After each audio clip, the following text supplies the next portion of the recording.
El tema de hoy, tal vez podríamos llamarlo, ¿se puede deprimir un cristiano? ¿Puede entrar en depresión un cristiano? O podríamos llamarlo la receta del Señor o la cura del Señor para el desaliento, para el desánimo. Si ustedes recuerdan en Santiago 5:17, la primera parte dice, Elías era un hombre sujeto a pasiones semejantes a las nuestras. Cuando habla de sujeto a pasiones, dice que en otras versiones encontramos un hombre como nosotros, un hombre con debilidades como nosotros, tan humano como nosotros, con sentimientos como nosotros. Lo que quiere decir en definitiva es que era un hombre común y corriente, como cualquiera de nosotros.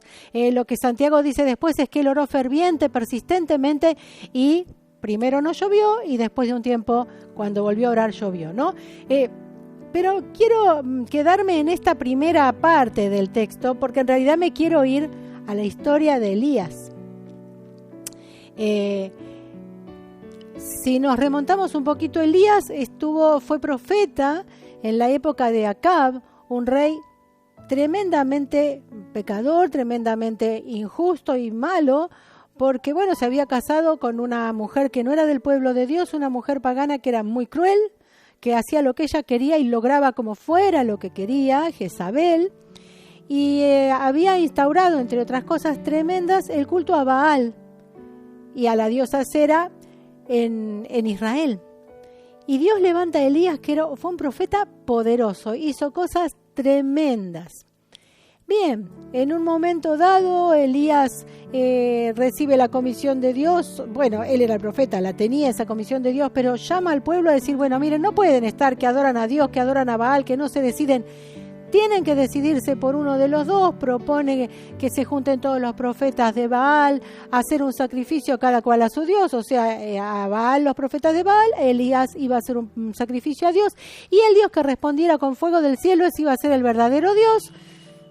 ¿Recuerdan ustedes la historia? Dios es el que responde, los profetas de Baal obviamente no reciben ninguna respuesta, así que el pueblo de Dios termina diciendo Jehová es el Dios, lo reconocen, Elías mata a esos falsos profetas, una victoria tremenda, y después ora por lluvia, vuelve la lluvia, hacía 3 años y medio que había sequía, imagínense un país que vivía de la agricultura y de la ganadería. O sea, hoy día, que hay muchas más cosas, es tremenda una sequía, imagínense en aquel tiempo que se dependía totalmente del agua que caía, ¿no? Bien, vuelve a orar, vuelve a llover, impresionante. Y Jezabel, cuando se entera, le dice, mañana a esta hora te mato, igual que como vos mataste a mis profetas.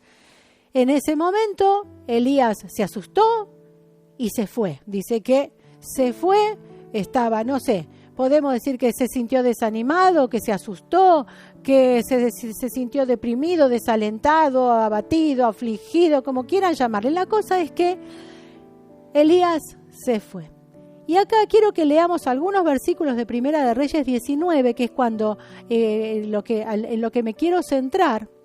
En el versículo 4 lo que vamos a ver es lo que dice Santiago, un hombre sujeto a pasiones semejantes a las nuestras. La humanidad de Elías, cruda, así dice, en el versículo de Primera de Reyes 19:4 dice, y él se fue por el desierto un día de camino, y vino y se sentó debajo de un enebro, que es un arbusto, y deseando morir se dijo, basta ya, oh Jehová, quítame la vida, pues no soy yo mejor que mis padres. Basta, Dios, no soporto más, mátame. Total, hoy, mañana, en algún momento todos nos morimos, quiero morir ahora. ¿Y qué es esto? Sino un estado depresivo o un desánimo profundo. Ahí estaba, después de una gran victoria, esta situación que lo agobia, al punto que desea morirse. No es al único al que le ha pasado, ¿no? Jeremías en algún momento y muchos otros hubo momentos que decían, ¿para qué nací? Jeremías ha llegado a maldecir el día de su muerte, ¿no? Bien, esto es lo que le pasaba. Entonces, acá lo que podemos ver es esto, ¿no? Su humanidad. Ahora, ¿qué hace Dios? ¿Cómo? Un profeta mío, listo, sí, te mato porque sos un mal ejemplo de profeta. No, Dios nos entiende perfectamente. Dios sabe lo que necesitamos. De hecho, en Hebreos dice que Jesús, que es nuestro gran sumo sacerdote, entiende todas nuestras debilidades, todas nuestras sensaciones, porque Él pasó por las mismas cosas. Recuerden ustedes cuando estaba en la cruz, dijo: Dios mío, ¿por qué me has desamparado? ¿Cómo se habrá sentido el Señor? Así que entiende el sentimiento. Y Dios, entonces, en vez de condenarlo o de retarlo, fíjense lo que hace en el versículo 5: y echándose debajo del enebro, se quedó dormido. Y he aquí luego un ángel le tocó y le dijo: levántate, come. Entonces él miró, y he aquí a su cabecera una torta cocida sobre las ascuas y una vasija de agua. Y comió y bebió y volvió a dormirse. El Señor sabe qué necesidad tiene el ser humano. El Señor conoce que cuando estamos muy agotados, cuando estamos mal alimentados, cuando hemos tenido un esfuerzo muy grande, y sí, nuestra mente no funciona igual, nuestros sentimientos no funcionan igual, y no nos condena por eso. Fíjense, mandó a un ángel que lo despierte, que le cocine y que lo despierte, ¿no? Ahí tenía agua, la torta cocida, dice, sobre las ascuas, y dice que entonces Elías se levantó, comió, tomó y volvió a dormirse. En el versículo 7 dice: y volviendo el ángel de Jehová la segunda vez lo tocó diciendo: levántate y come, porque largo camino te resta. Se levantó pues y comió y bebió, y fortalecido con aquella comida caminó 40 días y 40 noches hasta Horeb, el monte de Dios. Fíjense ustedes, ¿no? Le dice la primera vez, pero la primera vez le dice: levántate y come, y nada más. Y cuando vuelve a dormir Elías, luego lo vuelve a llamar, le prepara nuevamente más comida, y entonces le dice ahora algo más. Le dice: mira, ahora que estás fortalecido, levántate y come, porque fortalecido así tenés un largo camino, tenés mucho por recorrer, tenés mucho por hacer todavía, este no es tu tiempo para morir, ¿no? El Señor entiende perfectamente lo que una persona necesita en momentos de gran estrés, quizá, de mucha actividad, ¿no? Sueño, una buena comida y un poco más de sueño.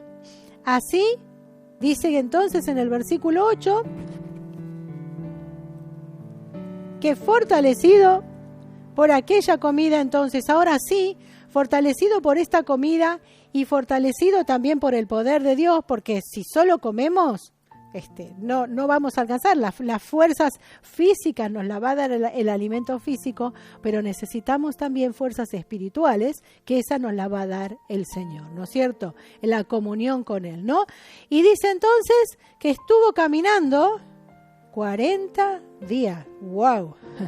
Era lejos. Dicen que unos 290 kilómetros, más o menos, desde donde él estaba hasta el monte Horeb, o Sinaí, como por ahí lo conocemos más habitualmente, ¿no? Bien, llegó allí, se metió en una cueva, porque bueno, ahí estaba, ¿no? Ya estaba metido en una cueva, allí pasó la noche, y otra vez Dios le habla, ¿no? Dice en el versículo 9, la segunda parte, dice: vino a él palabra de Jehová, el cual le dijo: ¿qué haces aquí, Elías? A ver, Elías, ¿qué estás haciendo acá? ¿Por qué llegaste? ¿Por qué viniste acá? Algunos dicen por ahí que como un reto, otros, y yo me inclino con eso. Bueno, a ver, Elías, contame, ¿cómo llegaste a esta situación? ¿Qué haces acá? ¿Por qué viniste? ¿Qué esperás? ¿No?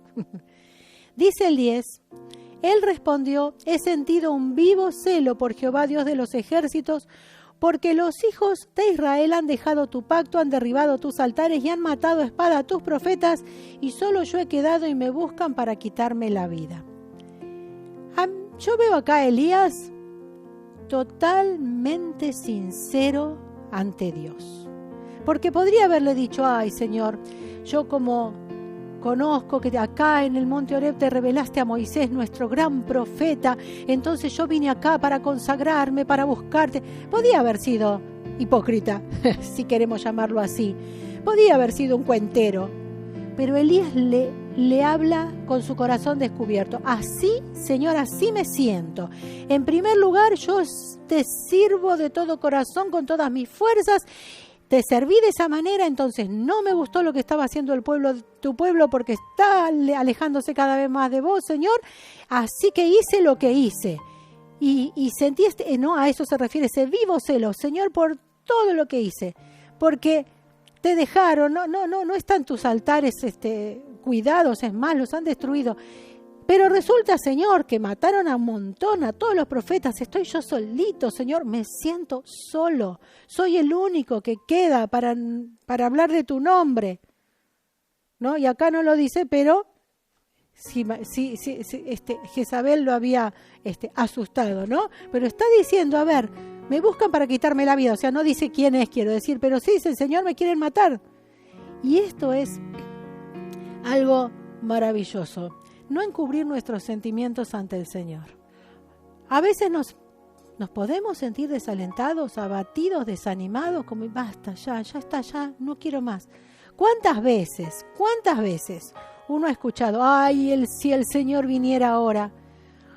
Pero en el fondo no están deseando que el Señor venga ahora porque anhela tener un encuentro con su Señor, porque Señor, por fin vamos a estar en tu presencia, sino en realidad es una forma cristiana de decir me quiero morir, no aguanto más, ¿no? No hizo esto Elías. Qué bueno que podamos ser completamente sinceros, porque una vez que nosotros presentamos, nos sentimos abatidos hasta el fondo y le decimos, Señor, no quiero saber más nada, no entiendo nada, no sé por qué no me respondes, me siento sola. Y el Señor lo que va a hacer es revelarse a nosotros de una manera mayor y más profunda, como ahora vamos a ver qué hizo con el mismo Elías, ¿no? Qué importante que es esto, poder ir al Señor con tal y como nos sentimos. Ay, pero hace tantos años que soy cristiana. Ay, pero soy, diaconisa, obrera, maestra, pastora. No importa quién sos un ser humano, igual que Elías. Y como dice Santiago, sujeto a pasiones como las nuestras, como las de todos. Te puede pasar, no hay ningún problema. No estás desechado, no perdiste la salvación, no te abandonó el Señor. Estás en un mal momento. Bueno, busca al Señor, que el Señor te va a mandar. No digo que te va a mandar el ángel de Jehová con una torta cocida y una vasija de agua, pero Dios se va a encargar de bendecirte de las maneras más insospechadas, ¿no? Cuando Elías le dice esto al Señor, el Señor le dice que salga de la cueva, ¿no? Dice los versículos 11 y 12 de Primera de Reyes 19. El Señor le dijo, sal fuera y ponte en el monte delante de Jehová. Y he aquí que Jehová que pasaba, y un grande y poderoso viento que rompía los montes y quebraba las peñas delante de Jehová. Pero Jehová no estaba en el viento. Y tras el viento un terremoto, pero Jehová no estaba en el terremoto. Y tras el terremoto un fuego, pero Jehová no estaba en el fuego. Y tras el fuego un silbo apacible y delicado. Todas estas cosas, el terremoto, el viento, el fuego, fueron formas en que el Señor se había revelado anteriormente. ¿Recuerdan ustedes cuando antes de que Moisés subiera justamente al monte Horeb a recibir las tablas de la ley, que dice que Dios se presentó y había truenos y fuego, y era tal el susto que tenía el pueblo que le dijeron, Moisés, andamos solo, que Dios no hable con nosotros porque nos da un miedo bárbaro? Dios ya se había revelado muchas veces así, a Moisés con la zarza en fuego y tantas otras que por ahí no vienen ahora a mi mente, ¿no?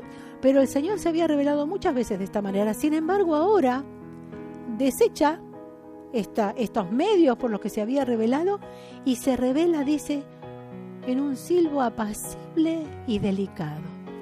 Si ustedes leen, dice que cuando Elías, lo leamos, el 13 dice, cuando lo oyó Elías, a este silbo apacible y delicado, cubrió su rostro con un manto y salió y se puso a la puerta de la cueva, ¿no? Y aquí vino a él una voz diciendo, ¿qué haces aquí, Elías? Nuevamente. Pero fíjense que cuando se ve que ante todos estos portentos, otra vez Elías se había ido para atrás en la cueva, se había ido para adentro. Bueno, sí, me asomo, Señor, y cuando veo todo este lío de tormenta y fuego y terremoto, me voy adentro. Pero cuando oyó el silbo apacible, volvió a salir, ¿no?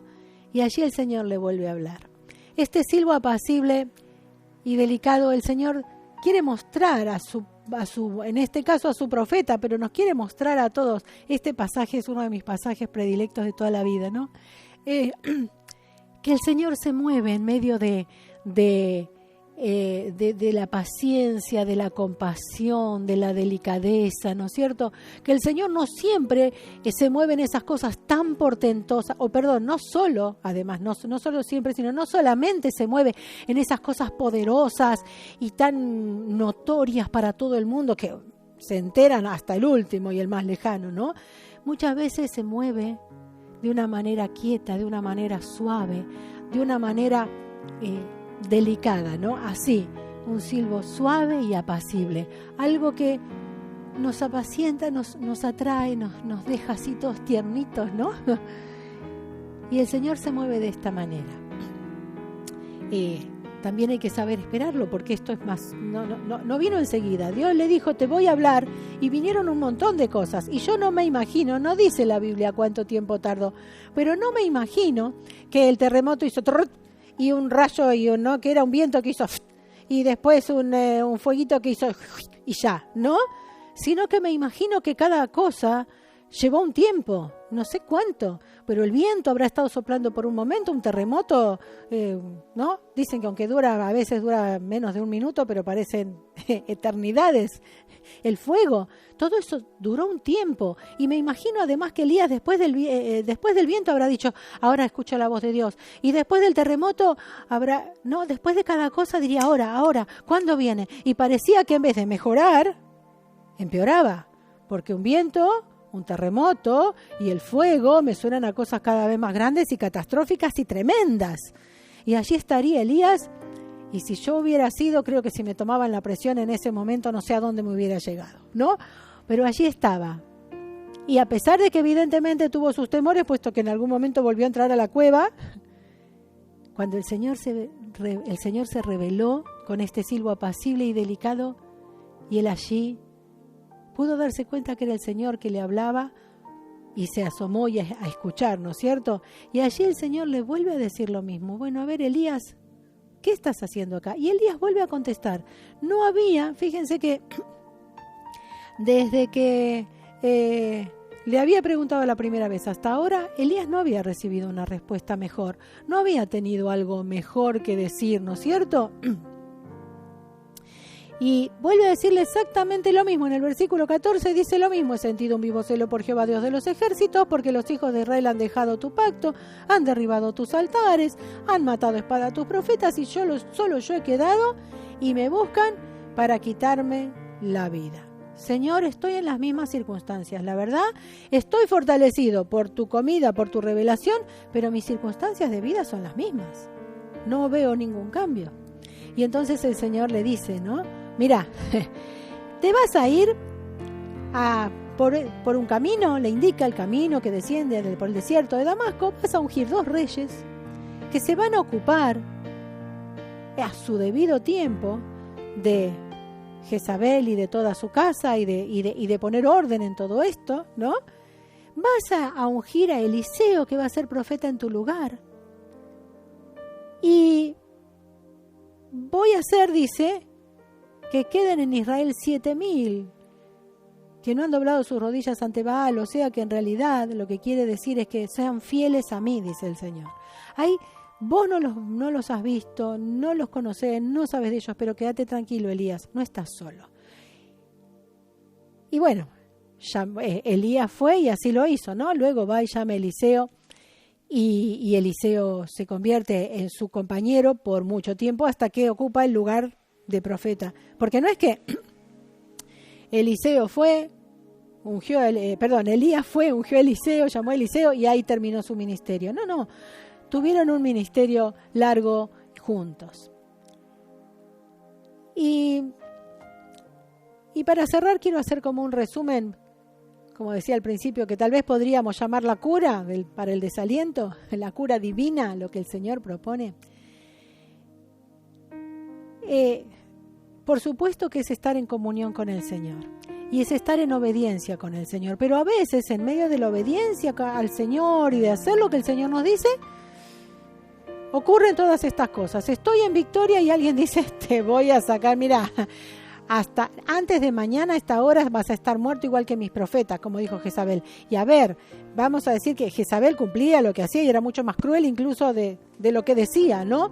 Así que por algo, con justa razón, se sintió desanimado Elías o asustado, ¿no? Bien, pero tenemos que seguir guardando la comunión con el Señor. No rezongó del Señor, no rezongó contra el Señor, ¿no? Entonces, no es la cura. Sin perder jamás la comunión con el Señor, debemos tener un cuidado adecuado de nuestro cuerpo. El descanso adecuado, el alimento adecuado, el ejercicio adecuado, ni de más ni de menos. No, pero yo estoy entregada al Señor, como cuando puedo, duermo si puedo. No. Si bien es cierto que hay momentos en nuestra vida en que el Señor nos va a exigir y vamos a comer cuando podemos y vamos a dormir cuando podemos, es verdad, pero esto no tiene que ser nuestro sistema ni nuestro modo de vida. Debemos cuidar nuestro cuerpo. Luego, fíjense, buscar del Señor una nueva revelación. Aquí Elías encontró a Dios en ese monte Horeb donde tanto conocerían porque ya el Pentateuco los acompañaba. Ahora conoció a Dios no solamente como un Dios que hace portentos y cosas muy llamativas, sino que ahora lo conoció en este silbo apacible y delicado, como en una nueva faceta del Señor. El Señor es tan grande, tan maravilloso, tan infinito, que nunca vamos a terminar de conocerlo. Entonces cuando estamos desalentados es arrodillarnos, es postrarnos ante Él y decirle, Señor, necesito más de ti, necesito conocer más de ti, saber más de ti. Esta nueva revelación la vamos a encontrar acá. No se piensen que Dios le va a revelar algo nuevo que nadie nunca jamás oyó, sino que lo que va a hacer es que con esta palabra que conocemos nos va a mostrar nuevas cosas. Miren, yo me asombro cada día con esto, ¿no? De pronto que a medida que vamos leyendo vamos encontrando como nuevos detalles. Hoy cuando estaba repasando me fui a buscar lo de Sinaí, cuando Moisés estuvo en el monte Sinaí, que el pueblo decía, después de ver toda esta manifestación de Dios, que el pueblo le dijo, Moisés, anda vos solo. Y me llamó la atención que dice, y Moisés entró a la oscuridad donde estaba Jehová. Nunca me había resaltado, nunca se me había quedado grabada o esa palabra que Moisés entró a la oscuridad ahí al monte Sinaí. Nunca me puse a pensar exactamente cuando estaba en la presencia del Señor cómo estaba, pero claro, en plena oscuridad. Nada, son pequeños detalles, pero a lo que me refiero, a mí me hablaba, a veces parece que estamos en la oscuridad y nos sirve para esto también, Señor. Estoy en la oscuridad, estoy abandonado, porque Señor, si vos sos luz y yo estoy en la oscuridad, no estoy en tu presencia. Mira, Moisés, para recibir los 10 mandamientos, lo principal de la ley de Dios, entró en la oscuridad y estaba en la misma presencia de Dios. Así que una nueva revelación. Esto también nos alienta, ¿no es cierto? Una misión renovada. Bueno, Señor, ¿qué hago? ¿Qué tengo que hacer? Porque, recibió una nueva misión, una misión renovada. O sea, ahora tenía que ir a ungir nuevos reyes, tenía que ir a ungir a Eliseo como su sucesor, tenía nuevos trabajos que hacer. Y esto también, cuando tenemos algo nuevo, nos da nuevas fuerzas, no algo nuevo que inventemos nosotros, porque por ahí no nos va a servir o no va a ser duradero, nos va a entusiasmar un poquito y después nada, sino esta nueva misión que Dios nos da. Y otra cosa que me parece muy importante, un amigo fiel. Un amigo de carne y hueso, una amiga de carne y hueso, fiel, ¿no? Y este era Eliseo. Elías, te sentís solo. Sí, yo lo entiendo. Mirá, te voy a poner al lado tuyo a Eliseo. Y Eliseo fue un compañero fiel. ¿Recuerdan ustedes el último tiempo antes de que Elías sea llevado al cielo? Que Elías le decía, mirá, Eliseo, quédate acá, que yo tengo que ir a Betel. No, yo no te voy a dejar. Y allí iba Eliseo, ¿no? Y para empezar a estar con él, no dijo, Ustedes recuerdan, Eliseo araba con 2 yuntas de bueyes y no dijo, bueno, listo, deja que llevo los bueyes a casa, que me los cuida la familia y voy con vos y con el plan B, cualquier cosita, después si no nos va bien o ya vuelvo acá. No, dice que mató los bueyes, hizo un buen asado con la leña del arado, convidó allí a toda su familia, a todos sus amigos y se fue. La decisión de dejar atrás todo para estar siguiendo el llamado de Dios al lado de quien Dios lo había puesto. Qué maravilla, ¿no? Un amigo fiel. Probablemente en alguna próxima predicación esté hablando exactamente de lo que es un amigo fiel, un verdadero amigo que sea realmente útil en el cristianismo, ¿no? Lo que es la verdadera amistad en Cristo. Pero hoy quiero cerrar orando diciéndote, ¿te sentís deprimido? ¿Te sentís solo, sola, agobiada, angustiada? ¿Y te parece que entonces Dios te va a desechar? No, Dios te entiende. A los que conocemos a Cristo, tenemos que recurrir a Él, acudir a Él nuevamente. Tal vez vos nunca aceptaste a Cristo, nunca recibiste a Cristo como tu Salvador personal, nunca cultivaste una verdadera relación con Jesucristo. Entonces lo más probable es que muchas veces estés desanimado, angustiado, que te sientas como la mona, que quieras morirte. Te digo y te invito a que recibas a Cristo como tu Salvador personal, que lo invites a que sea parte de tu vida, Señor de tu vida, que puedas hablar con Él, que leas la Biblia, que te alimentes de la palabra de Dios y vas a ver que la cosa cambia. Señor Jesús, te damos muchas gracias porque, Señor, tú nos has elegido, tú nos has amado, tú nos has llamado. Moriste en la cruz por nosotros, Señor. Moriste en la cruz para darnos salvación. Y en el paquete de la salvación no está solamente una buena vida, una vida eterna y feliz allí después de la muerte, sino que aquí en esta tierra, Señor, más allá de los problemas, más allá de las aflicciones, tú estás, tú nos das la mano, tú nos ayudas, nos fortaleces, tú preparas, Señor, una comida que nos fortalezca, no solamente para el andar cotidiano, sino aún para esos momentos en donde hay que recorrer un largo camino para llegar a donde tú quieres, para recibir la revelación tuya, para recibir, Señor, la comisión que tú tienes para darnos, los propósitos, Señor, que tú tienes para que se cumplan en nuestra vida. Señor, ayúdanos para poder, Señor, hacer tu voluntad, para estar en tu perfecta voluntad, porque sabemos que si estamos en tu perfecta voluntad, tu bendición nos acompañará, nos alcanzará y estará siempre con nosotros.